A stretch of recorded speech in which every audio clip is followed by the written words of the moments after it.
जी जी। तो molarity, normality, ये सारी चीजें हो गई थी आपको, कॉन्सेंट्रेशन टर्म बेसिकली समझ यस आ गया सर, था? यस सर, ये हो गई थी। चलिए अच्छा है। तो अभी हम लोग स्टार्ट करते हैं, ठीक है?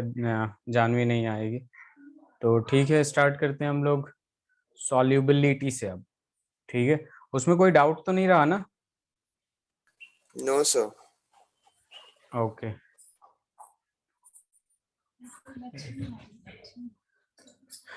ये लाइट एक मिनट।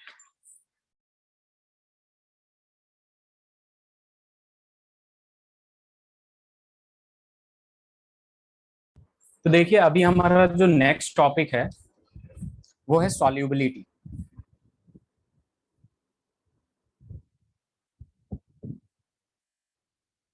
हम बात करेंगे सबसे पहले सॉल्युबिलिटी क्या होता है।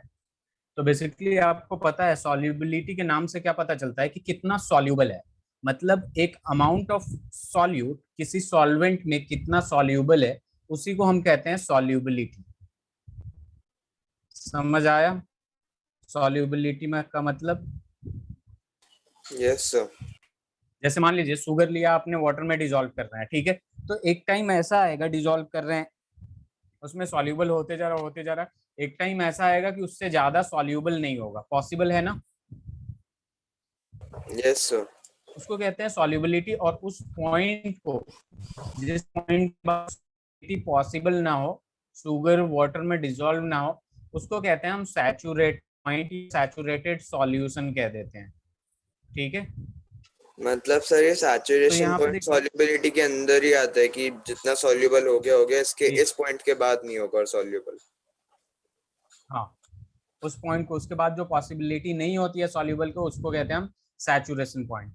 तो हम ये ऐसे लिख सकते हैं, अमाउंट ऑफ सब्सटेंस,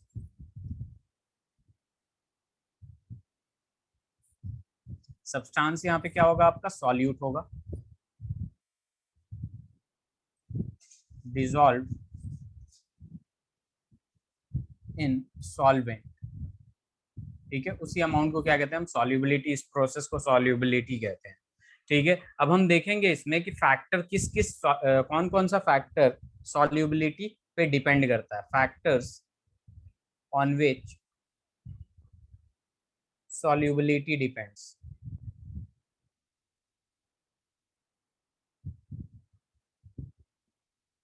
तो सबसे पहला आता है आपका, जिस फैक्टर पे डिपेंड करता है उसको हम कहते हैं nature of substance. Nature of substance. ये जो नेचर ऑफ सब्सटेंस होता है बेसिकली, इसमें क्या होता है आपका कि polar solute dissolves in polar solvent. Polar का मतलब पता है आपको? सर एक बार बता दीजिए पूरा ही। देखिए यहाँ क्या होता है, जैसे पोलर का मतलब होता है जो चार्ज्ड हो, ठीक है? और पोलर का मतलब क्या होता है, मैंने क्या बताया? जो चार्ज्ड हो। जैसे कि मान लीजिए वाटर सॉल्वेंट लेते हैं, इन केस ऑफ वाटर, ठीक है? वाटर कंसीडर किया हमने। अब ये ऑक्सीजन जो है ज्यादा इलेक्ट्रोनेगेटिव होगा तो इस पर डेल्टा नेगेटिव चार्ज होगा, और हाइड्रोजन कम इलेक्ट्रोनेगेटिव है, इसमें क्या आ जाएगा? Delta positive. इसमें similarly delta positive, delta negative. ये क्या हो जाएगा आपका? पोलर सॉल्वेंट हो जाएगा। क्या हो जाएगा? Polar solvent. अब पोलर सॉल्यूट का एग्जांपल ले तो आप NaCl ले सकते हैं। क्या ले सकते हैं? NaCl। ये ज्यादा नेगेटिव होता है, क्लोरीन ज्यादा इलेक्ट्रोनेगेटिव होता है, नेगेटिव का साइन आता है, और इस पे क्या आता है? पॉजिटिव का। तो ये पोलर सॉल्यूट हुआ और पोलर सॉल्वेंट। तो जनरली ऐसा होता है, एक्सेप्शन इज ऑलवेज देयर, ठीक है? जनरली ऐसा होता है कि पोलर सॉल्यूट जो होता है वो पोलर सॉल्वेंट में ही सॉल्यूबल होता है। क्लियर है? Yes sir. दूसरा जो पॉइंट आता है आपका, वो आता है non polar solute. Non polar solute dissolves in non polar solvent। Non polar solvent. Sir ये नेचर ऑफ सब्सटेंस के अंडर ही दूसरा पॉइंट है या वैसे ही एक अलग पॉइंट बनता है? नहीं नहीं नहीं नहीं, सेम इसी में। सॉरी, ये बी पार्ट नहीं लिखना चाहिए था मुझे, इसी में आता है। जैसे मान लीजिए नेचर ऑफ सब्सटेंस जो है, सॉल्यूट अगर आपका पोलर है तो वो पोलर सॉल्वेंट में ही डिजोल्व होगा, अगर सॉल्यूट आपका नॉन पोलर हो गया तो वो नॉन पोलर सॉल्वेंट में ही डिजोल्व होगा। ठीक है, as for example polar solute ले लेंगे हम CCl4, तो ये आपके बेंजीन में डिजोल्व होगा, क्योंकि बेंजीन जो होता है, बेंजीन का स्ट्रक्चर पता ही होगा आपको, ऐसे बनता है हेक्सागन और साइक्लोहेक्सेन, और उसके बाद अल्टरनेट पोजीशन पे डबल बॉन्ड होता है, C6H6 इसका केमिकल फॉर्मूला होता है। इसको क्या कहते हैं हम, बेंजीन कहते हैं, जो कि नॉन पोलर होता है। तो ये नॉन पोलर सॉल्वेंट में आपका नॉन पोलर सॉल्यूट डिजोल्व होता है। ठीक है, मतलब सब इसमें चार्जेस नहीं होते, जैसे पोलर में आपने बताया हाँ कि हाँ, चार्जेस होते हैं, तो इसमें ये एक्चुअल चार्जेस में नहीं होते। चार्जेस करते हैं। ठीक है, क्लास 11th में आपने डाइपोल मूवमेंट पढ़ा है। Yes sir. एक एग्जांपल दे रहा हूं मैं BF3 का, इसका बताइए कि क्या ये पोलर है या नॉन पोलर है।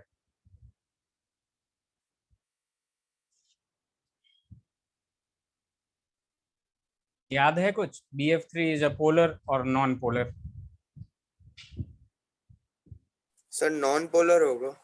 नॉन पोलर होगा, क्यों? क्योंकि इसमें देखिए, इसमें भी चार्ज आता है, जैसे ये फ्लोरीन अपने तरफ खींचता है, इस पर डेल्टा नेगेटिव चार्ज आता है, ये फ्लोरीन अपने तरफ खींचता है, इस पर डेल्टा नेगेटिव, ये इधर अपने तरफ डेल्टा नेगेटिव। अब ये डेल्टा नेगेटिव के corresponding delta positive, delta positive, delta positive charges होते हैं। क्लियर है? लेकिन ये किसी एंगल पे होता है। तो क्लास 11th में आपने रिजोल्यूशन पढ़ा होगा, रिजोल्यूशन ऑफ वेक्टर, ये इधर खींचेगा, ये इधर। याद आया? जैसे मान लीजिए किसी एंगल पे फोर्स F लग रहा है, तो इधर आएगा आपका F cos थीटा, अगर ये थीटा है तो, और इधर आएगा F sin थीटा। याद आया? सर एक लास्ट वाला पॉइंट फिर से बता दीजिए। वेक्टर का रिजोल्यूशन पढ़ा था आपने क्लास 11th में। सर जिसमें एक मिनट, डेल्टाज यूज होते हैं कि इस इधर इतना एंगल आएगा, नहीं इधर। नहीं, पहले पहले ये लिख लीजिए, मैं नेक्स्ट स्लाइड पे समझाता हूँ अच्छे से। स्लाइड चेंज करूँ? Yes sir.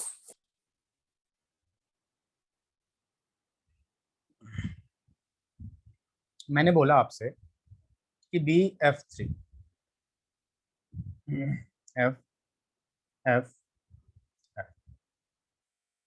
अब हमें पता है, देखिए यहाँ डाइपोल मोमेंट निकालते हैं। बेसिकली डाइपोल मोमेंट जिसमें म्यू जीरो आ गया, डाइपोल मोमेंट वो नॉन पोलर हो गया, और जिसमें म्यू जीरो नहीं आया वो पोलर हो जाएगा। ठीक है, तो यहाँ देखिए फ्लोरीन जो है अपने तरफ बोरोन से इलेक्ट्रॉन खींचेगा, ये अपने तरफ खींचेगा, और ये अपने तरफ खींचेगा। ये बात समझ रहे हैं आप?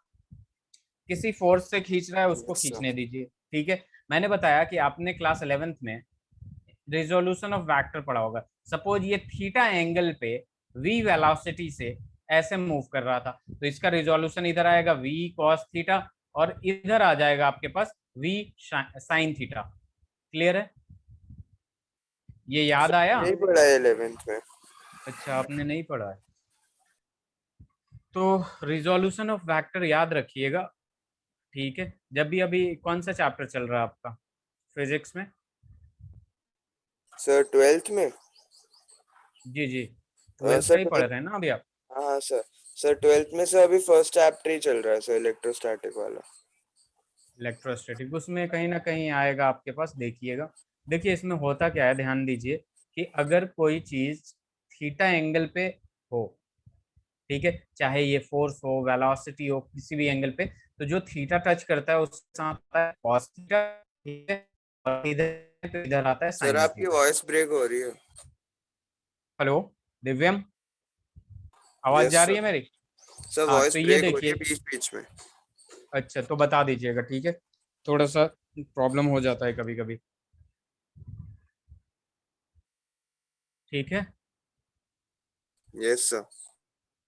तो देखिए मैं ये क्या बोल रहा हूँ कि ये भी किसी एंगल पे इंक्लाइंड है।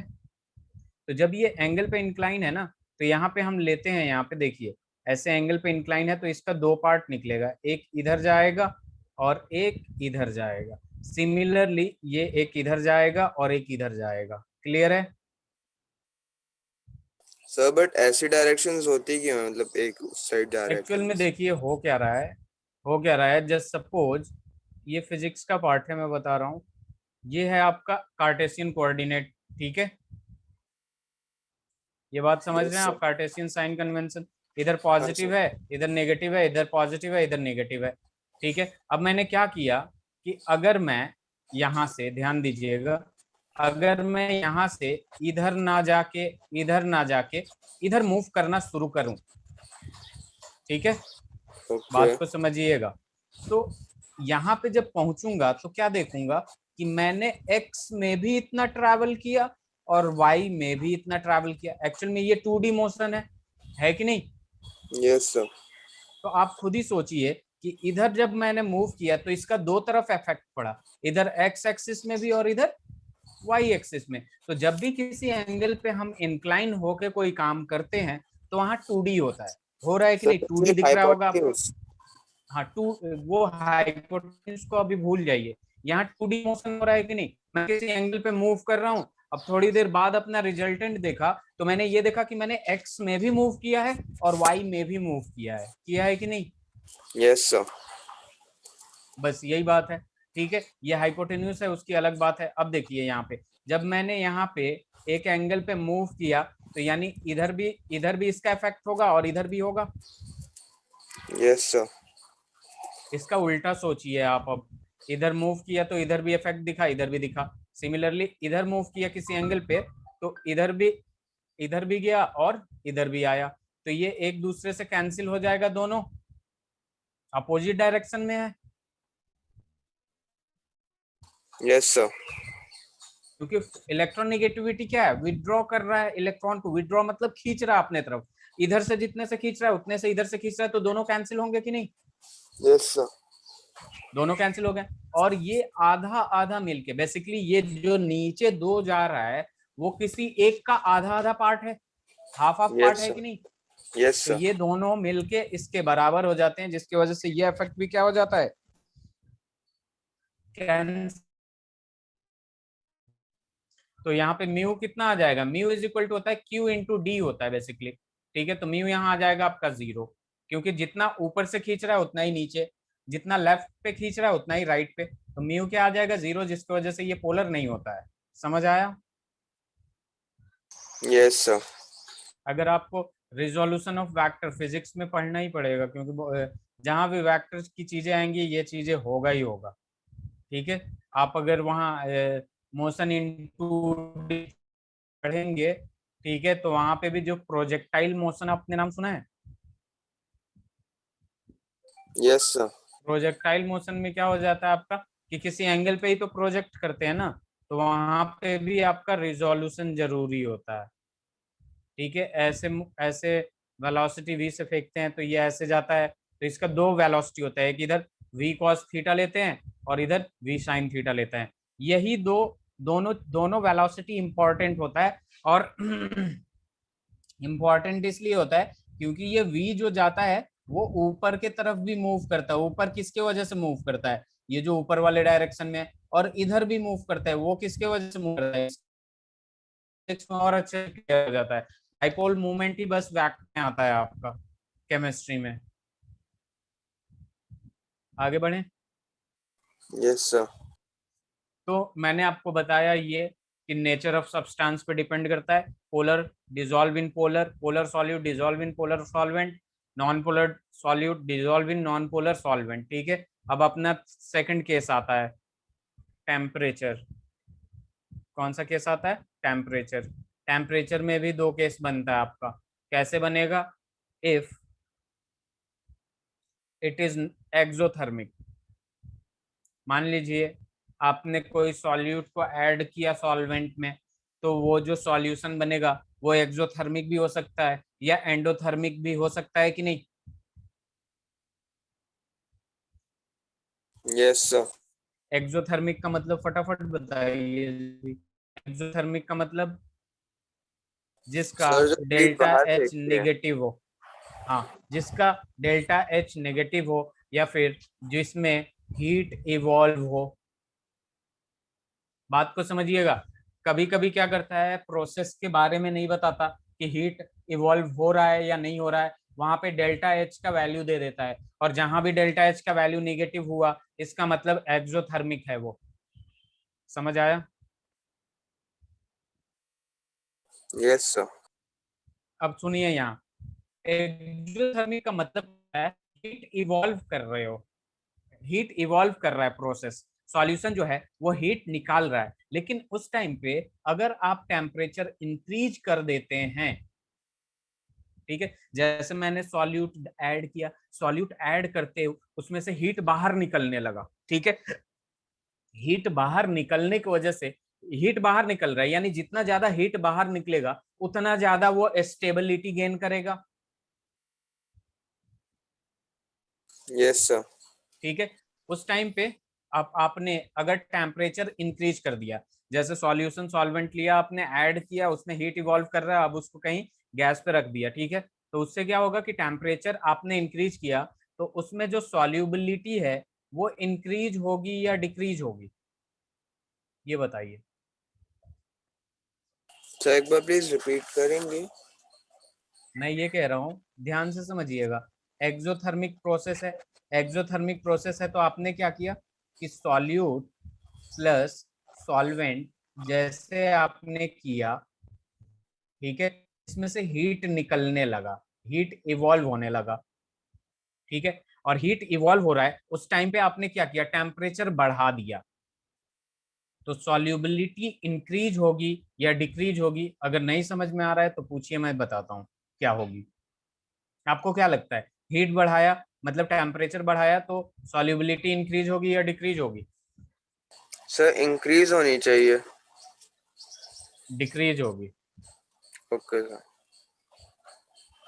क्यों होगी? क्योंकि देखिए, सॉल्यूट और सॉल्वेंट ऐड हुआ तो इसमें हीट इवॉल्व हुआ, हीट इवॉल्व हुआ मतलब स्टेबिलिटी वो गेन कर रहा है, कोई भी चीज अगर प्रोसेस होता है और वो चीजें हो रही है यानी स्टेबिलिटी की तरफ जा रहा है, तभी तो हो रहा है, यस सर। ठीक है। ध्यान से समझिएगा, उसमें से हीट इवॉल्व हो रहा है और आपने और ज्यादा हीट दे दिया, उसे चाहिए नहीं, उस हीट निकाल रहा है, और ऊपर से आपने जब हीट दिया तो उसकी अनस्टेबिलिटी बढ़ेगी कि नहीं, उसको चाहिए नहीं और वही चीज आप दे रहे हैं, यस सर। तो इस वजह से जो सॉल्युबिलिटी होगी आपकी वो क्या हो जाएगी, डिक्रीज हो जाएगी। बात को ध्यान से इसके बारे में सोचिएगा, अगर नेक्स्ट क्लास में सुनना है फिर पूछिएगा, उसको हीट नहीं चाहिए फिर भी आप देंगे तो वो अनस्टेबल होगा कि नहीं, यस सर। इसलिए यहाँ पे सॉल्युबिलिटी डिक्रीज होगी, ठीक है। देखिए शायद दूसरे वाले एग्जांपल से इजीली समझ में आ जाए आपको, अगर एंडोथर्मिक होगा, इफ इट इज एंडोथर्मिक, अगर ये एंडोथर्मिक हुआ इसका मतलब डेल्टा एच क्या होगा आपका, नेगेटिव या पॉजिटिव? Sir positive. पॉजिटिव हो जाएगा, और इसमें हीट क्या दिया जाए, हीट तो हम देते हैं ना, हीट गिवन, हीट हम देते हैं इसमें, अगर इसमें टेम्परेचर इंक्रीज करेंगे तो सॉल्युबिलिटी क्या होगा आपका, सर इंक्रीज। करेगा, इंक्रीज करेगा, क्यों? क्योंकि देखिए एंडोथर्मिक रिएक्शन में हमें हीट देना होता है, उसी टाइम पे आपने टेम्परेचर और बढ़ा दिया, यानी रिएक्शन को तो टेम्परेचर चाहिए और टेम्परेचर आपने दे दिया तो सॉल्युबिलिटी क्या होगी, इंक्रीज करेगी, ठीक है। Yes sir. गुड।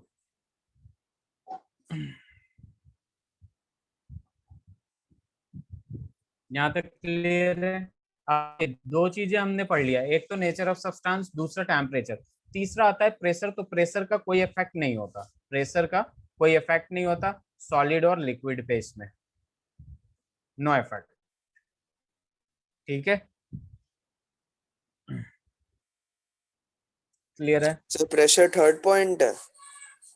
हाँ, इसमें कोई इफेक्ट नहीं होता, हाईली कंप्रेस्ड होता है, सॉलिड जो है हाईली कंप्रेस्ड होता है, लिक्विड भी ऑलमोस्ट हाईली हाईली कंप्रेस्ड होता है, तो इस पे कोई इफेक्ट नहीं पड़ता प्रेशर का सॉल्युबिलिटी पे। सॉल्युबिलिटी हम कर क्या रहे हैं, किसमें, लिक्विड को लिक्विड में डाल रहे हैं या सॉलिड को लिक्विड में डाल रहे हैं, तो दोनों हाईली कंप्रेस्ड है तो इस पे कोई फर्क पड़ेगा क्या? बट सर हम्म सर जब हम प्रेशर बढ़ाते हैं तब हीट भी तो बढ़ती है, तो हीट से तो फर्क, मतलब हीट का मतलब टेम्परेचर, तो उससे तो फर्क पड़ रहा है ना। Exactly exactly. अगर आप करना चाहें तो कुछ भी कर सकते हैं, लेकिन हम जो चीजें करते हैं वो एक टाइम तक करते हैं। लाइक प्रेशर आप इतना ज्यादा बढ़ा रहे हैं कि उसमें हीट बढ़ जा रहा है। हम जनरल बात करते हैं कि जरा सा प्रेशर बढ़ाने पे क्या फर्क पड़ता है। ठीक है, तो हम करेंगे तो बहुत कुछ हो जाएगा। जनरली इसमें क्या होता है, एक चीज बताइए, सॉलिड हाईली कंप्रेसिबल होता है कि नहीं? इन सॉरी कंप्रेसिबल नहीं, इनकम्प्रेसिबल नहीं। सॉलिड क्या होता है, कंप्रेसिबल या इनकम्प्रेसिबल? इनकम्प्रेसिबल। इनकम्प्रेसिबल होता है, यानी इसको हम कंप्रेस नहीं कर सकते। कर सकते यस हैं? सर। नहीं कर हम सकते सर। आसानी से तो नहीं कर सकते ना, करने को तो कुछ भी कर सकते हैं, लेकिन आसानी से यस। नहीं कर सकते। वैसे ही लिक्विड में भी हमें कंप्रेस करने के लिए ज्यादा फोर्स और प्रेशर की जरूरत पड़ेगी। करने को तो हम सॉलिड को भी कर सकते हैं, ये भी क्या होता है, इनकम्प्रेसिबल होता है। Yes sir. थोड़ा सा कम होगा सॉलिड से, लेकिन ये भी इनकम्प्रेसिबल होता है कि नहीं? इस वजह से यहाँ पे बस सॉलिड और लिक्विड पे प्रेशर के वजह से कोई इफेक्ट नहीं पड़ता।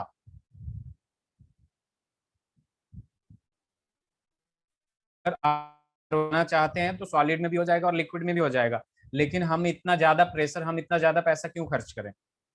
हम वही चीज करते हैं जिसमें हमारा एफिशिएंसी मतलब आउटकम कुछ ना कुछ हो। ऐसा नहीं है कि कोई भी रिएक्शन करा रहे हैं, इसको कंप्रेस कर रहे हैं और आउटकम कुछ ना हो। समझ रहे हैं आप? Yes sir. ठीक है, तो ये बात समझ में आया। Yes sir. Endothermic temperature increase करेंगे, सॉल्युबिलिटी इंक्रीज करेगी। एक्सोथर्मिक टेम्परेचर इंक्रीज करेंगे, सॉल्युबिलिटी डिक्रीज करेगी।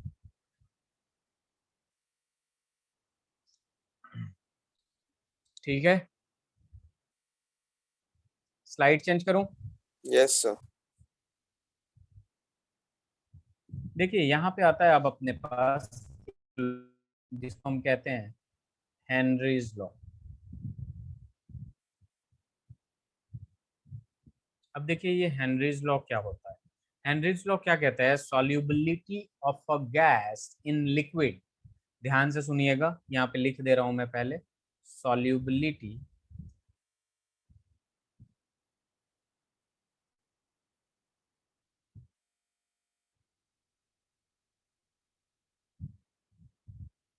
Is directly proportional to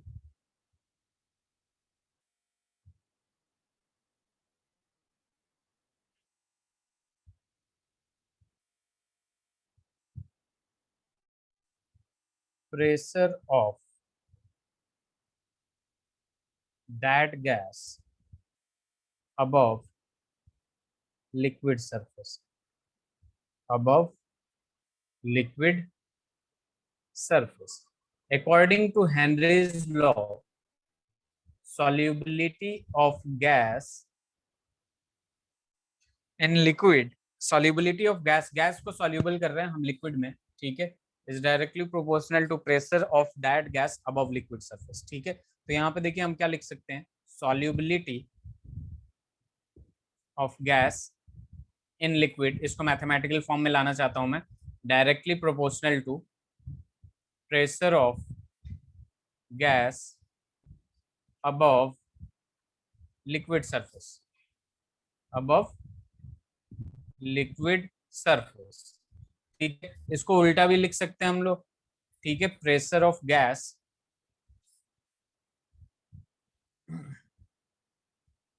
above liquid surface directly proportional to solubility,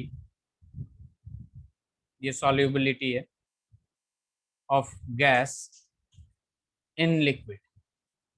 ठीक है, अब देखिए यहाँ पे क्या है, pressure of gas above liquid surface, या पार्शियल प्रेशर भी बोलते हैं इसको, क्या कहते हैं, पार्शियल प्रेशर भी कहते हैं। ठीक है, चूंकि ये मिला रहता है, जब भी कोई चीज एक से ज्यादा मिला हुआ हो तो वहां पार्शियल प्रेशर कह देते हैं, तो बेटर है कि यहाँ मैं पार्शियल प्रेशर लिख देता हूँ, partial pressure of that gas.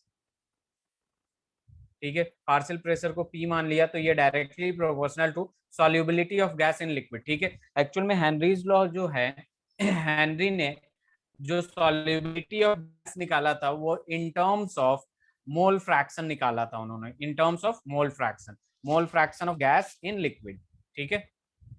और pressure of gas above liquid surface, तो जो पार्शियल प्रेशर है आपका, ठीक है, partial pressure of gas above liquid surface directly proportional to mole fraction of gas in liquid, ठीक है। तो P directly proportional to mole fraction, और इस प्रोपोर्शनलिटी साइन को हटाएंगे तो KH आएगा, जिसको हम क्या कहते हैं, हेनरीज कांस्टेंट कहते हैं। क्या कहते हैं, हेनरीज कांस्टेंट कहते हैं। और हेनरीज कांस्टेंट जो होता है only depends upon nature of solvent. Divyam, yes sir. ये समझ में आया? सर एक बार पार्शियल हेनरी प्रेस, लॉ फिर से समझा दीजिए, मतलब नॉट थ्रू जी स्टेटमेंट में। चलिए चलिए सुनिए, हाँ तो ध्यान से सुनिए। हेनरीज लॉ क्या कहता है, solubility of gas in liquid, gas का सॉल्युबिलिटी, इसका example, best example, cold drink पीते हैं आप, जब खोलते हैं तो एक गैस है, यस सर। वो जो गैस है, ठीक है, जो कि उसमें सॉल्युबल रहता है लिक्विड में, तो solubility of gas in liquid, ठीक है, वो जो गैस होता है उसका पार्शियल प्रेशर और उसका मोल फ्रैक्शन एक दूसरे से डायरेक्टली प्रोपोर्शनल होते हैं। तो यहाँ पे इसी को स्टेटमेंट में लिखा गया है, solubility of gas in liquid is directly proportional to partial pressure of that gas, ठीक है, उसी गैस की बात कर रहा है जो पार्शियल प्रेशर लगा रहा है, ठीक है, और उसी की मोल फ्रैक्शन की बात कर रहा है, partial pressure of that gas above liquid surface. तो यहाँ लिख दिया मैं, solubility of gas in liquid directly proportional to partial pressure of gas above liquid surface. ये इसके डायरेक्टली प्रोपोर्शनल है, तो इसके ये जो होगा पिछले वाले के डायरेक्टली प्रोपोर्शनल होगा कि नहीं? Yes sir. इसको उल्टा लिख दिया हूं मैं बस, partial pressure of gas above liquid surface directly proportional to solubility of gas in liquid. अब ये पार्शियल प्रेशर को P मान लिया मैंने, मोल, और सॉल्युबिलिटी जो है हेनरीज ने in terms of mole fraction लिया था, तो इसको मैंने ले लिया मोल fraction of gas in liquid surface. इस प्रोपोर्शनैलिटी साइन को हटाया मैं, तो यहाँ KH आया, जिसको क्या कहते हैं, Henry's constant, which depends upon nature of solvent. Divyam clear है? Yes sir. अब लिख लीजिए इसे, स्लाइड चेंज करूं,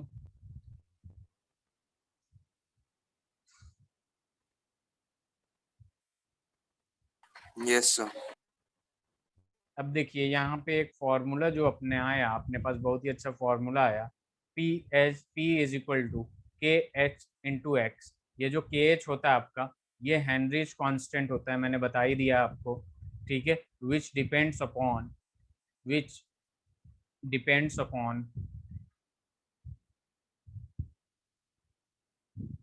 nature of gas and solvent, solvent और नेचर ऑफ गैस पर डिपेंड करता है। और चूंकि P directly proportional to X था, तो अगर हम ग्राफ बनाते हैं आपका, ठीक है, पार्शियल प्रेशर, पार्शियल प्रेशर और मोल फ्रैक्शन की, mole fraction, mole fraction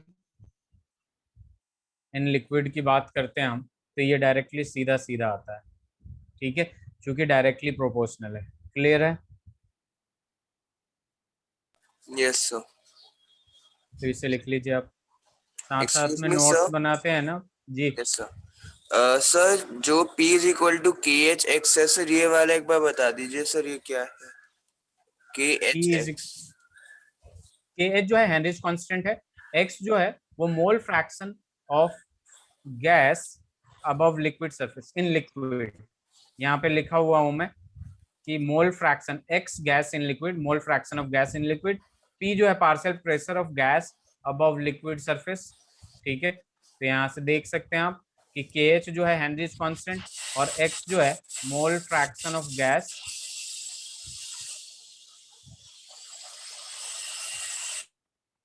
in liquid. Clear है? तो सर मतलब pressure is equal to K, मतलब पार्शियल प्रेशर। प्रेशर, हाँ, partial partial pressure pressure, is equal to Henry's law into Henry's constant, mole fraction. हाँ mole into. Fraction of gas in liquid. हाँ okay sir. हो गया। अब यहाँ पे देखिए P सर बस is 2 minute equal to sir. अपने, ठीक है ठीक।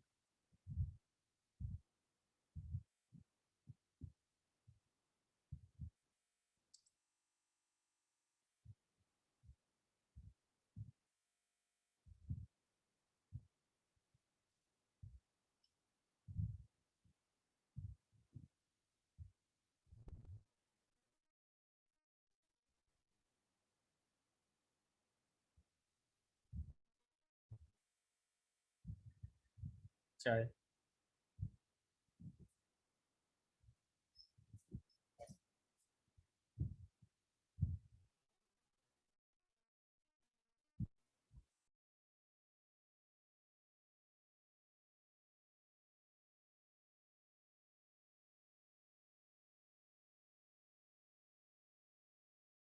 Yes sir.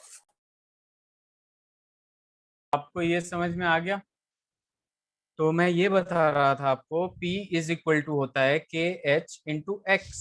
तो के एच इज इक्वल टू क्या होता है आपके पास, P इंटू एक्स। ये P जो है आपका partial pressure of gas above liquid surface, और x जो है मोल fraction of gas in liquid. Clear है।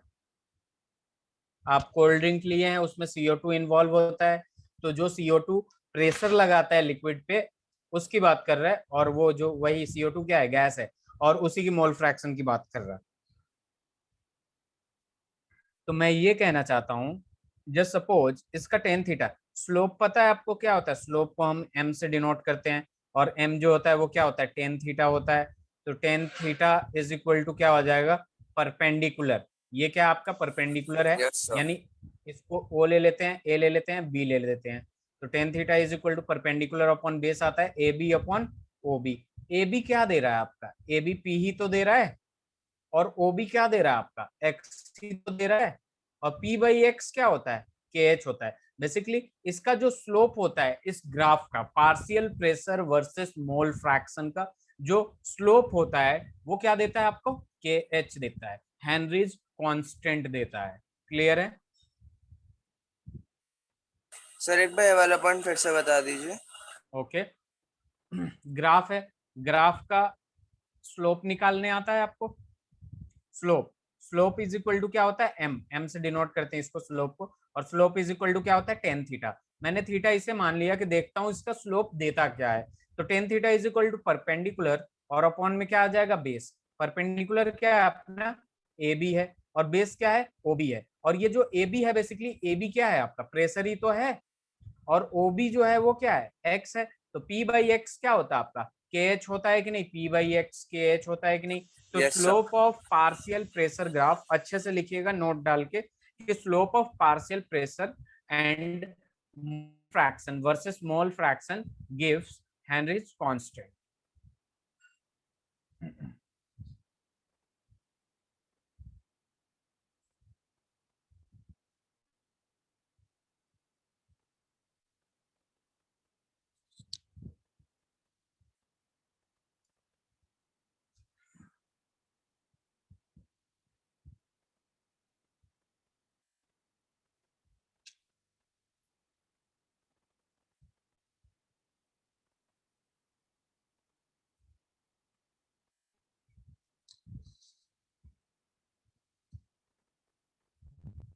यस सर लिख लिया। एक क्वेश्चन करते हैं इस पे दिव्यम, के H for CO2 at 298 Kelvin is 1.67 into 10 raised to the power 8 Pascal. Calculate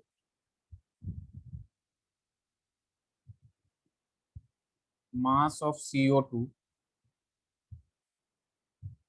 dissolved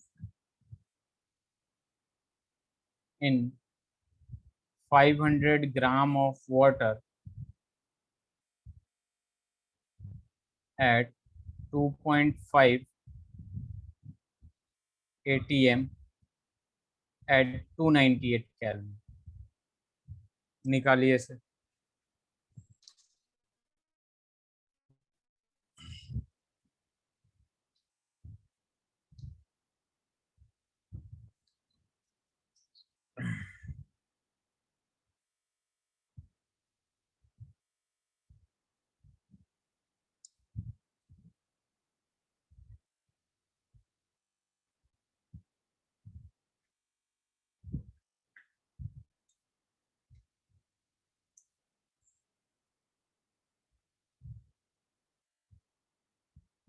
sir इसमें टेम्परेचर का कुछ यूज होगा या फिर ये बस एक नहीं नहीं, स्टैंडर्ड उसकी तरह?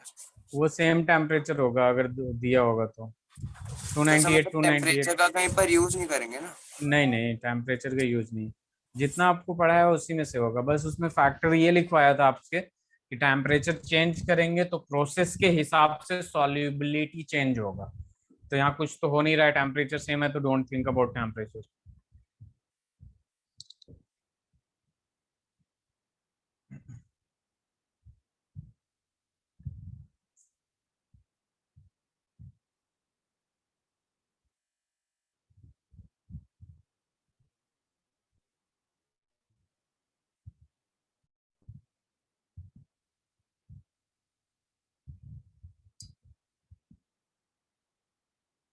सर एक बार बता दीजिए। ओके, यहाँ देखिए, यहाँ क्या दे रहा है, केएच फॉर CO2 इतना पास्कल दे रखा है। तो हम सीधा सीधा जो गिवन है ना उसको लिख लेते हैं, ठीक है। तो यहाँ पे दे रखा है K H is equal to 1.67 into 10⁻⁴, ठीक है। अब यहाँ पे क्या दे रहा है, कैलकुलेट मास ऑफ CO2, हमें मास ऑफ CO2 निकालना है, ठीक है। Dissolve in 500 gram of H2O, यानी मास ऑफ H2O गिवन है अपने को, कितना गिवन है, 500 ग्राम गिवन है। H2O एट प्रेशर जो दे रखा है अपने को, वो दे रखा है 2.5 ATM, ठीक है। तो ये देखिए, ये ATM दे रखा है, ये पास्कल दे रखा है, इसको भी मैं चेंज कर देता हूँ किसमें, 1.013 इंटू 10⁻⁵ पास्कल में चेंज कर देता हूँ, ठीक है।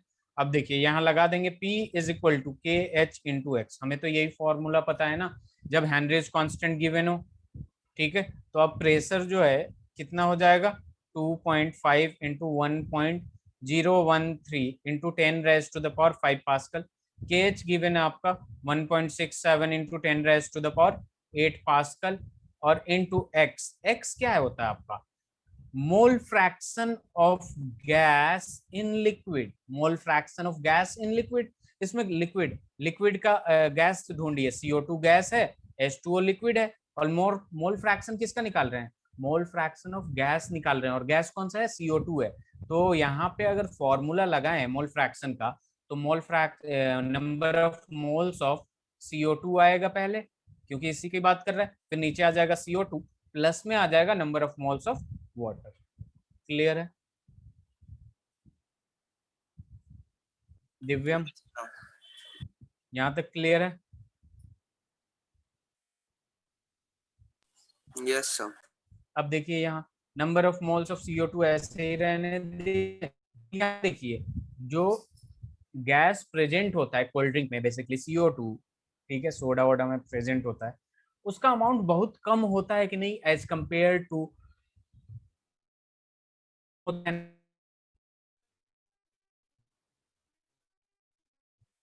दिव्यम। सर आपकी वॉइस ब्रेक हो रही है, समझ नहीं आया। Okay, here it out again. 2 litre की कोल्ड ड्रिंक है, उसके ऊपर इतने से में गैस होता है, तो यस सर। गैस का जो क्वांटिटी होता है वो कोल्ड ड्रिंक से कम होता है या ज्यादा होता है, सर कम होती है। बहुत कम होता है। तो यहाँ पे देखिए क्या होगा, number of moles of CO2 जो होगा उसको हम कर देंगे नेग्लेक्ट, क्योंकि यहाँ पे जो नंबर ऑफ मोल्स होगा, जस्ट सपोज 10 मोल होगा, तो जो गैस की मोल्स होंगी उस वो 0.01 होंगी, 0.1 से बहुत छोटा होगा, जिसको ऐड करे या सब्ट्रैक्ट करे तो वाटर के मोल पे, बेसिकली लिक्विड के मोल पे कोई फर्क नहीं पड़ता है। तो हेनरीज लॉ में गैस के नंबर ऑफ मोल्स को डेनोमिनेटर में नेग्लेक्ट बेहतर होता है। तो आपकी लास्ट तो में यहाँ फिर क्या से हो वर्स जाएगा? कट गए, समझ नहीं आया लास्ट के ओके जो आपने वेट लाइन वेट बोली। Wait wait wait wait wait wait, सब समझ में आएगा, सब कुछ, ध्यान दीजिए इधर।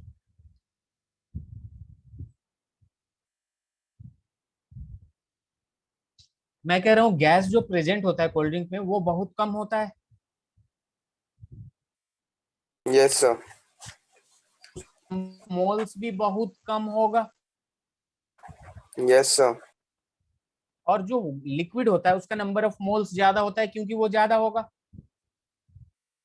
Yes sir. तो बहुत ज्यादा में बहुत कम ऐड करेंगे तो कोई फर्क पड़ेगा बहुत ज्यादा पे? नहीं पड़ेगा ना। नहीं सर। तो इस वजह से यहाँ डेनोमिनेटर में इसको हमेशा ही हम क्या कर देते हैं, नेग्लेक्ट कर देते हैं, इसको क्या कर देते हैं हम, नेग्लेक्ट कर देते नेग्लेक्ट हैं। कर देते हैं। ठीक है, अब यहाँ पे number of moles of CO2 है, और यहाँ पे क्या है, number of moles of H2O। तो यहाँ से देख लीजिए आप, number of moles of CO2 क्या होगा, given mass upon molar mass 44।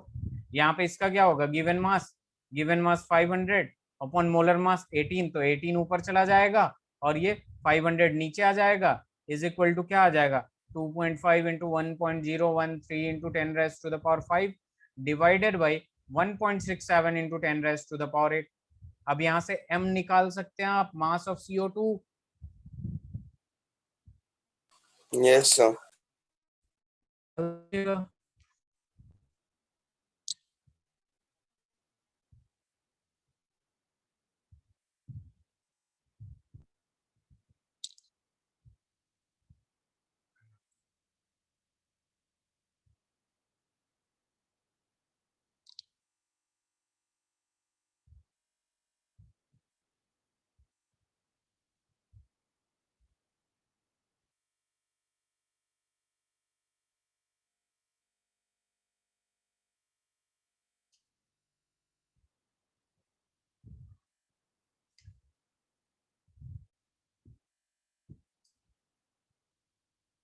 हो गया। सर कर रहा हूँ। Okay.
Sir 3.8 into 10⁻⁻⁴।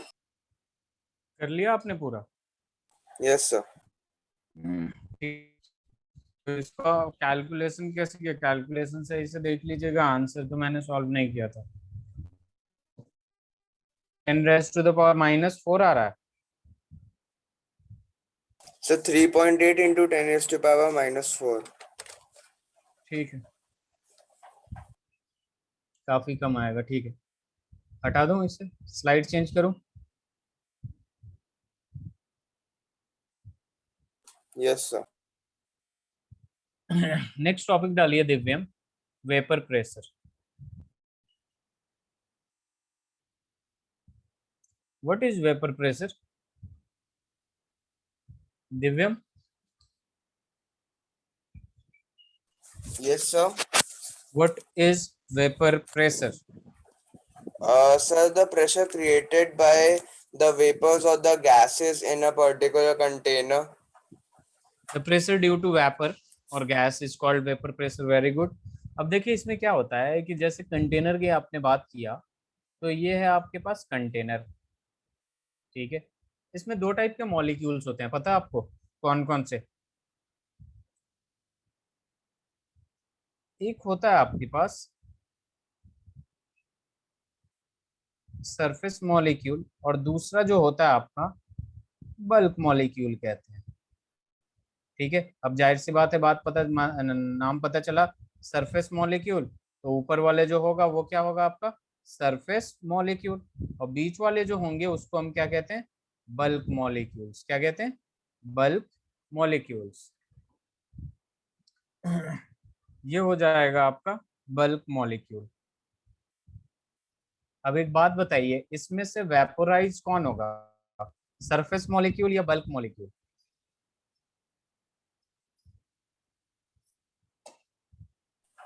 Sir, surface molecule. Surface molecule. हमेशा जो वेपोराइज होते हैं आपके वो सरफेस मॉलिक्यूल होते हैं। क्यों? क्योंकि सरफेस मॉलिक्यूल जो है, ये सरफेस मॉलिक्यूल कैसे बना? नीचे से ही ऊपर गया हुआ है। ठीक है, ये जो सरफेस मॉलिक्यूल के पास होता है, it has high kinetic energy and low force of attraction. Force of attraction बहुत कम होता है, जिसकी वजह से नीचे देखिए काइनेटिक एनर्जी ज्यादा होता है, काइनेटिक एनर्जी ज्यादा होता है तो ये लड़ते झगड़ते ऊपर चला जाता है, और फोर्स ऑफ अट्रैक्शन कम होते जाता है क्योंकि काइनेटिक एनर्जी ज्यादा होता है। तो इस वजह से आपके जो सरफेस मॉलिक्यूल्स होते हैं वो एवापोरेट होते हैं।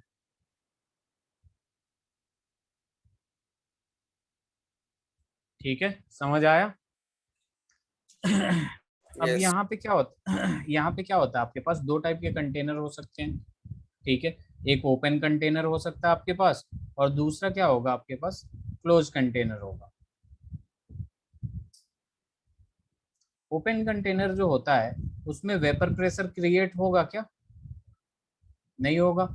तो vapour pressure is equal to zero, और यहाँ पे vapour pressure is not equals to zero हो जाएगा। इसमें जो वेट ऑफ लिक्विड या वेट ऑफ एनीथिंग डिक्रीज हो जाता है। ठीक है, इसमें सेम ही होता है या फिर निकल जाता है, डिपेंड करता है कि आपका सिस्टम कैसा है। समझ आ रहा है? Yes, sir. जैसे मान लीजिए कुकर है, कुकर में से भी तो वेपर निकलता है, उतना जगह दिया गया रहता है तो वेपर के फॉर्म में मैटर भी निकल सकता है। तो यहाँ पे डिक्रीज हो सकता है, और कोई अगर आइसोलेटेड सिस्टम उठा लेंगे तो डिक्रीज भी नहीं होगा और इंक्रीज भी नहीं होगा। क्लियर है? Yes, sir. लिख लीजिए।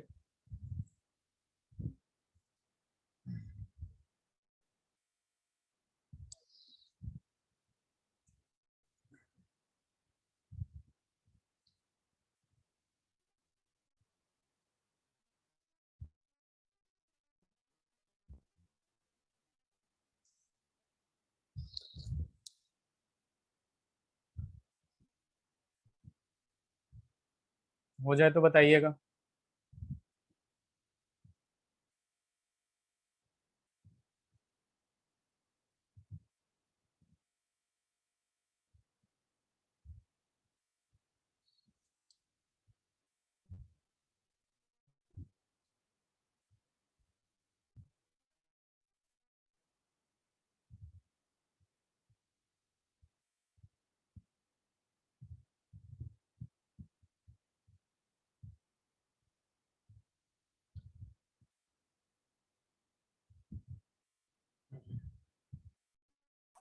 Excuse me sir, yes.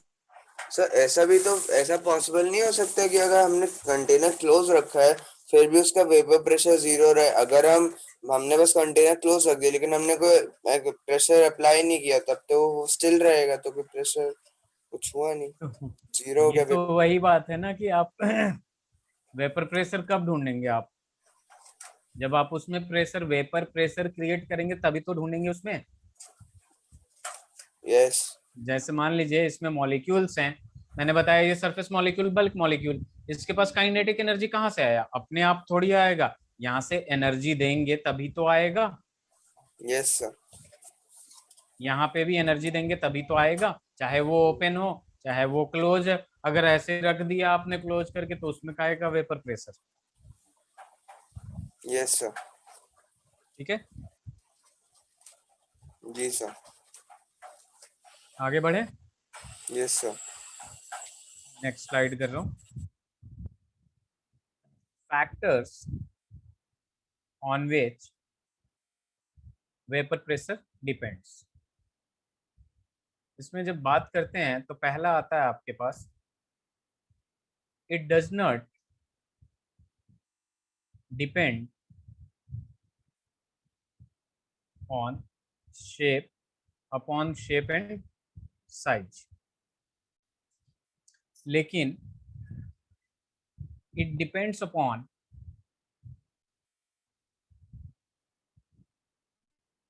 Nature of substance. Nature of substance पे डिपेंड करता है ये। ठीक है, कैसे डिपेंड करता है ये देखते हैं। क्वेश्चन पूछता हूं मैं आपसे कि वेपर प्रेशर ऑफ H2O और वेपर प्रेशर ऑफ C2H5OH किस में ज्यादा होगा? H2O में वेपर प्रेशर ज्यादा होगा या फिर C2H5OH में ज्यादा होगा?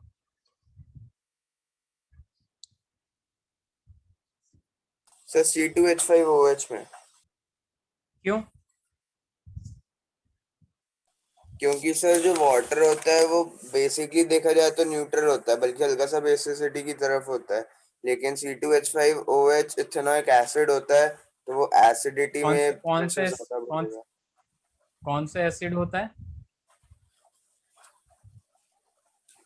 सर इथेनॉल होता है ना, तो हाँ, तो एसिड की वजह से क्या? देखिए आपका सच बताऊं तो आंसर तो सही है लेकिन एक्सप्लेनेशन बहुत दूर जा रहा है। आई वांट टू नो, मतलब क्या कहना चाहते हैं आप?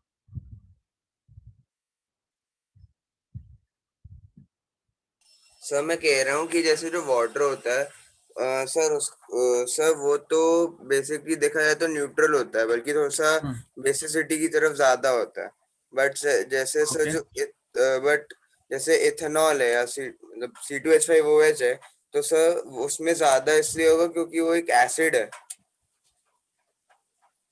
एसिड होने से क्या फर्क पड़ रहा है सर जिसकी वजह से, मतलब आप कहना चाहते हैं एसिड है तो वेपर प्रेशर ज्यादा क्रिएट करेगा और बेस है तो वेपर प्रेशर कम क्रिएट करेगा, ये कहना चाहते हैं? Sir acid as compare to base जल्दी रिएक्ट करता है एनवायरनमेंट से। ओके, नहीं देखिए आप कहीं और जा रहे हैं। सबसे पहली बात कि वेपर प्रेशर ऑफ H2O और C2H5OH में मैंने आपसे बताया कि ये ज्यादा, आपका आंसर बिल्कुल सही है, यही बोला ना आपने? Yes sir. देखिए होता क्या है, H2O में जो होता है ना, 4 हाइड्रोजन बॉन्डिंग होता है, 4 हाइड्रोजन बॉन्डिंग होता है, वेयर एज C2H5OH में 2 हाइड्रोजन बॉन्डिंग होता है।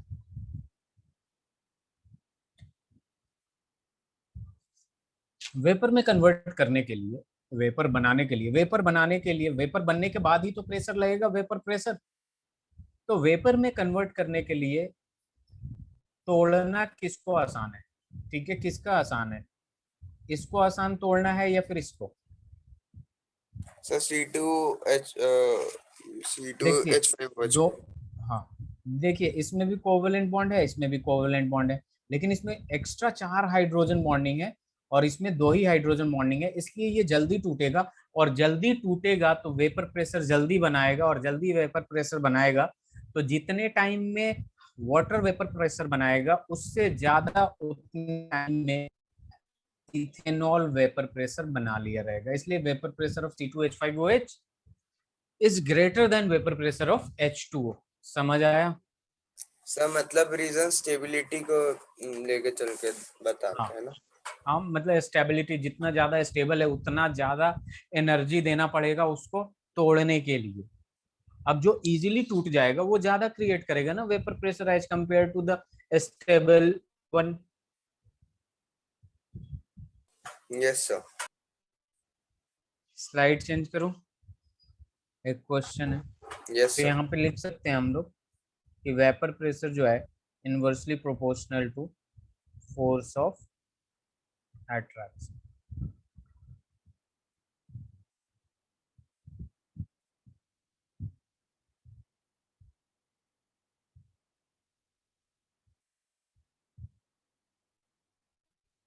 स्लाइड चेंज करो। Yes sir.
हो जाएगा दिव्यम?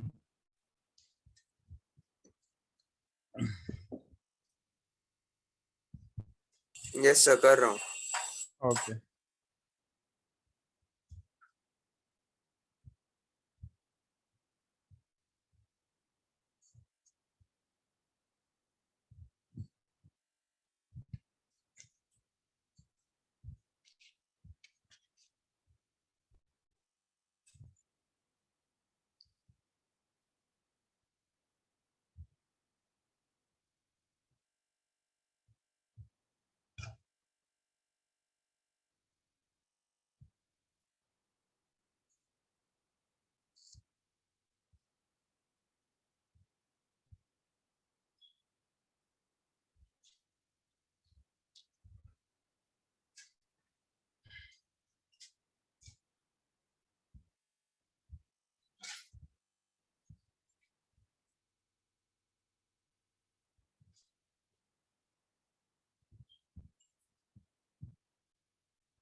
ये C2H5OH।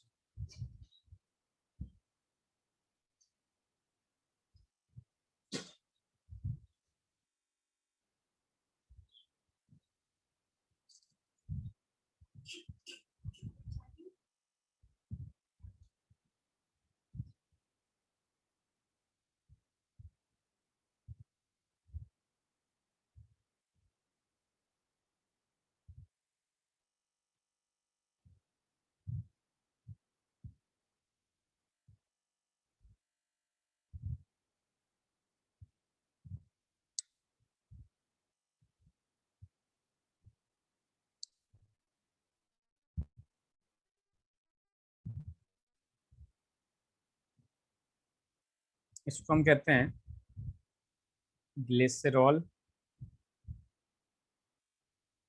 Glycol, ethanol. बताऊं मैं? Yes sir. यहाँ देखिए, क्या लगता है आपको किसका ज्यादा होगा? सबसे ज्यादा और सबसे कम का बता दीजिए।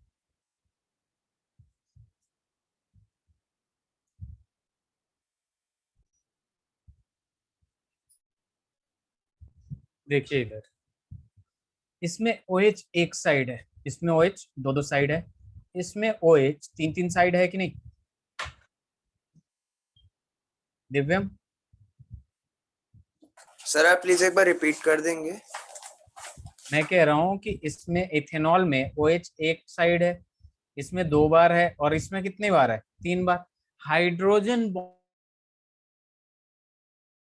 बॉन्डिंग सबसे ज्यादा ग्लाइकोल और ग्लिसरॉल किसमें होगा?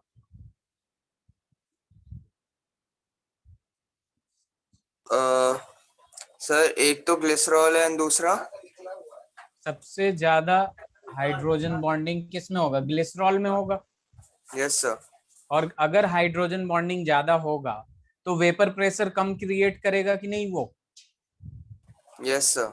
तो यानी जिसमें सबसे कम हाइड्रोजन बॉन्डिंग, उसमें सबसे ज्यादा वेपर प्रेशर। तो ये ऐसे हो जाएगा।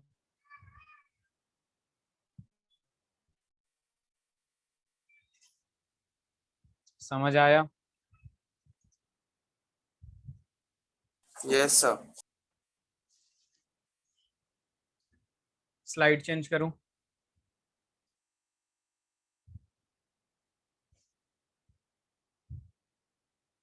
Yes sir. अब यहाँ आइए, हम सब्सटेंसेस की बात करते हैं कि सब्सटेंस कितने टाइप्स के होते हैं। सब्सटेंस दो टाइप के होते हैं। एक होता है आपका वोलेटाइल, जिसमें वेपर प्रेशर जो होता है नॉट इक्वल्स टू जीरो होता है।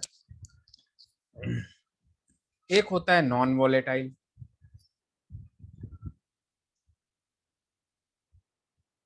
जो आपका होता है वोलेटाइल, वोलेटाइल में एज फॉर एग्जांपल जो इजिली वेपर प्रेशर दे दे, H2O हो गया आपका, CH3OH हो गया आपका, CH3CH2OH हो गया, ठीक है। इसके बाद C6H6 हो गया, और C6H5OH। ये सारे के सारे क्या होते हैं? वोलेटाइल होते हैं, ठीक है। अब यहाँ पे देखिए, नॉन वोलेटाइल की बात करें तो नॉन वोलेटाइल जो थोड़े सॉलिड फॉर्म में होते हैं, जैसे यूरिया हो गया, सुक्रोज हो गया, फ्रुक्टोज हो गया, ये सारे क्या हैं आपके? नॉन वोलेटाइल हैं। समझ में आ रहा है क्या कह रहा हूँ? ये वोलेटाइल है और दूसरा का क्या है? नॉन वोलेटाइल है, ठीक है। और यहाँ पे जब ग्राफ हम निकालते हैं वेपर प्रेशर और टेम्परेचर के अकॉर्डिंग, तो ये जो ग्राफ आता है वो ऐसे आता है, इंक्रीज करते करते एक टाइम को स्ट्रेट लाइन हो जाता है। जितना ज्यादा टेम्परेचर इंक्रीज करेंगे वेपर प्रेशर बनते जाएगा, बनते जाएगा, बनते जाएगा। ये क्लियर है वोलेटाइल और नॉन वोलेटाइल में? सर एक बार फिर से बता दीजिए, ये ढंग से क्लियर नहीं है। वोलेटाइल मतलब प्रेशर इजीली क्रिएट करता है, vapour pressure not equals to zero, यानी वेपर प्रेशर कुछ ना कुछ देगा ही देगा, ठीक है। और वहीं पे बात करते हैं नॉन वोलेटाइल की, तो नॉन वोलेटाइल सॉल्यूट जो होते हैं, नॉन वोलेटाइल जो होते हैं वो सॉलिड फॉर्म में होते हैं, तो उनमें वेपर प्रेशर क्रिएट नहीं होता है।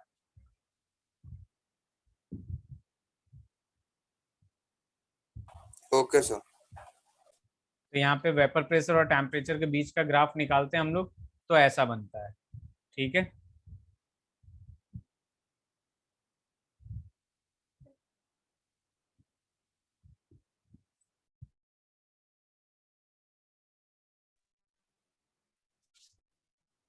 ठीक है, स्लाइड चेंज करो।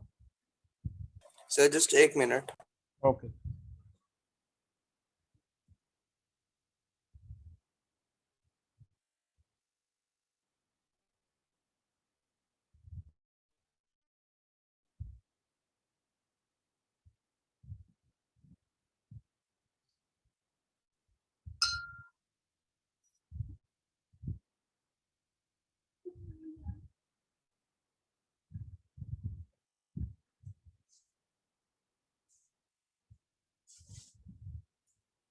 Yes sir.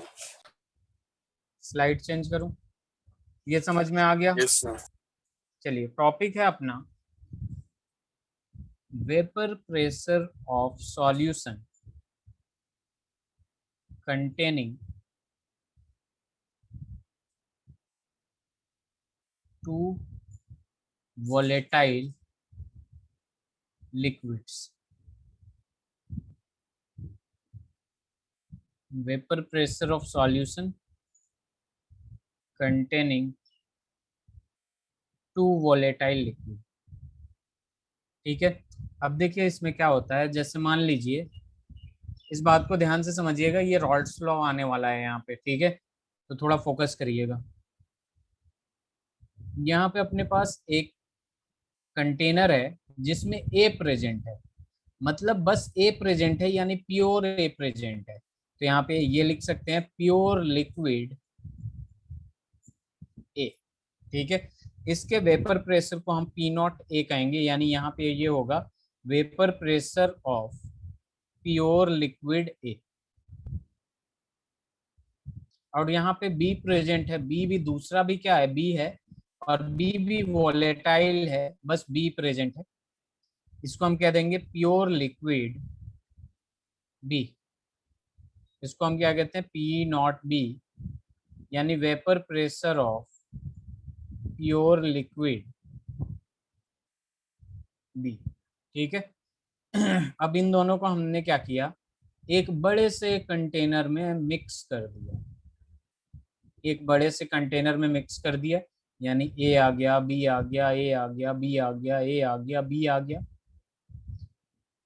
और इसमें हम कहते हैं पी ए और पी बी। देखिए, जब तक अकेला रहेगा एक कंटेनर में, मतलब प्योर रहेगा, उसके साथ हम पी नॉट ए लिखेंगे, वेपर प्रेशर या vapour pressure of pure liquid है। और बी अगर अकेला रहा, प्योर रहा, तो vapour pressure of pure liquid B. लेकिन अगर किसी के साथ मिल गया, जैसे ए और बी मिल गया यहाँ पे, तो इसका मतलब क्या हो जाएगा, पार्शियल वेपर प्रेशर या पार्शियल प्रेशर ऑफ ए। हम क्या लिख देंगे, partial pressure of A. Similarly यहाँ पे क्या हो जाएगा, partial pressure of B. Clear है दिव्यम? Yes sir. अब देखिए यहाँ पे रॉल्स लॉ इंट्रोड्यूस होता है। ठीक है, रॉल्स लॉ, रॉल्स लॉ देखिए कहता क्या है, ये ए है, पहले मैं लिख देता हूँ रॉल्स लॉ क्या कहता है। It states that in a solution the partial vapor pressure, the partial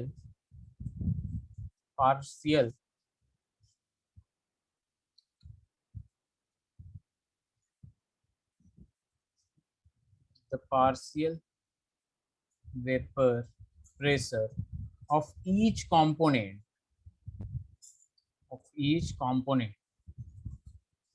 is directly proportional to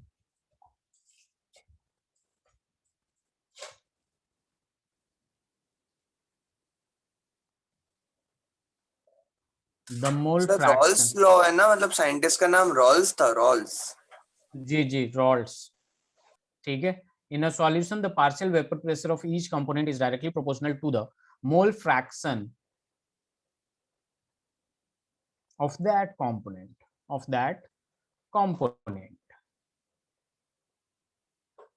ठीक है, इसको मैं मैथमेटिकल फॉर्म में लिखता हूं, ध्यान से देखिएगा।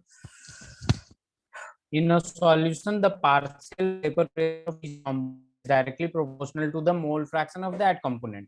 जैसे मान लीजिए a प्लस बी किया, ए बी आ गया, ए और बी एक बड़े से कंटेनर में आ गया, इसका मतलब ये है पार्शियल प्रेशर ऑफ ए जो है वो directly proportional to mole fraction of A होता है। क्लियर है दिव्यम? Yes sir. अब देखिए यहाँ पे समझने वाली ये बात है कि P A is equal to, मैंने ले लिया के इंटू ए जेटा ए, ये कांस्टेंट ले लिया, अभी इस कांस्टेंट को हटाऊंगा, ध्यान से देखिएगा। यहाँ तक क्लियर है? Yes sir. अब देखिए यहाँ पे क्या होता है, इफ, देखिए अपने पास क्या आया, जो आया वो लिख दिया मैं, के इंटू जेटा है। ठीक है, सर इफ, एक सेकंड, आप पीछे वाली स्लाइड पर जाएंगे, मैं बस थोड़ा सा आखिरी का रह गया था। अच्छा लिखिए।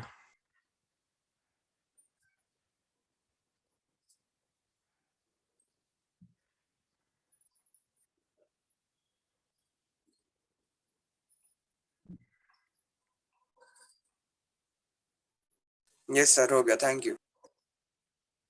अब देखिए इधर, यहाँ पे मैंने ये एक्सप्रेशन लेके आया है, ठीक है। अब यहाँ पे क्या होगा, इफ लेट कर लेते हैं, देयर इज प्योर ए होगा, ठीक है, ध्यान से देखिएगा, प्योर ए होगा तो जेटा ए का वैल्यू क्या होगा, मोल फ्रैक्शन ऑफ ए, ये क्या है बेसिकली, मोल फ्रैक्शन ऑफ ए है, तो इसका वैल्यू 1 हो जाएगा कि नहीं, अगर बस यही का मोल फ्रैक्शन 1 होगा कि नहीं। Yes sir. तो बस यहां देख लीजिए, P A is equal to K into pure है तो इसका वैल्यू 1, और जब ये प्योर होता है तो इसका पार्शियल प्रेशर को नॉट से रिप्रेजेंट करके प्योर प्रेशर लिखते हैं कि नहीं, अभी बताया था मैं स्टार्टिंग में। देखिए यहाँ पे, अगर ये प्योर था, अकेला था, तो पी नॉट ए लिखते हैं, जब ये 2 3 होंगे तो पी ए लिखेंगे पार्शियल प्रेशर के लिए। तो यहाँ जब मैंने सपोज किया कि प्योर ए है तो zeta A is equal to 1, तो K into 1 is equal to P A. मैंने सपोज किया प्योर ए है तो के का वैल्यू जो होगा पी नॉट ए हो जाएगा कि नहीं। Yes sir. ओके, तो यहाँ पे जो अपना फॉर्मूला आएगा, P A is equal to हो जाएगा P not A into zeta A. Similarly P B is equal to हो जाएगा P not B zeta B, हो जाएगा कि नहीं, ये बताइए होगा या नहीं दिव्यम। Yes sir.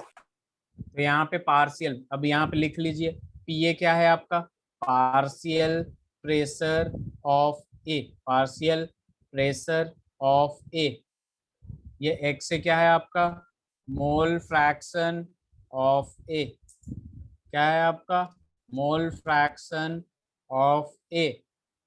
P not A क्या है, प्योर वेपर प्रेशर, प्योर या फिर vapour pressure of pure liquid A, लिख देंगे vapour pressure of pure liquid A.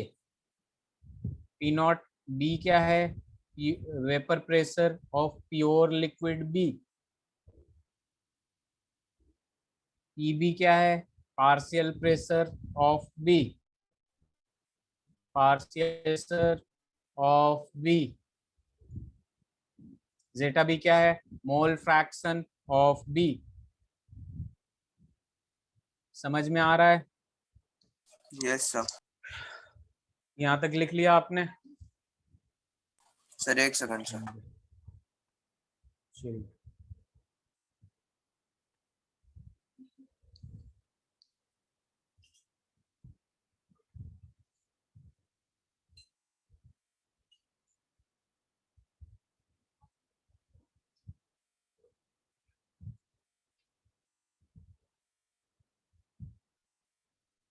Yes sir. अब देखिए, आपने क्लास 11th में डेल्टन्स लॉ पढ़ा था, Dalton's law of partial pressure. Yes sir. उसमें क्या कहता है कि कंटेनर में जितने प्रेशर हैं उनके सब, उनका जो सम होगा प्रेशर का वो टोटल प्रेशर के बराबर होगा।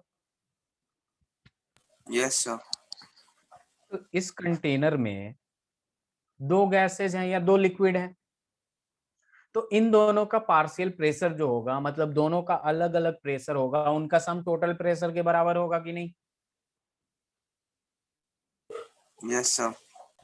तो बस हो गया, according to Dalton's law, Dalton's law जो पी टोटल है आपका वो P A plus P B के बराबर होगा, और पी ए कितना निकाला था हमने, P not A zeta A plus P not B zeta B, ये आ जाता आपके पास टोटल प्रेशर।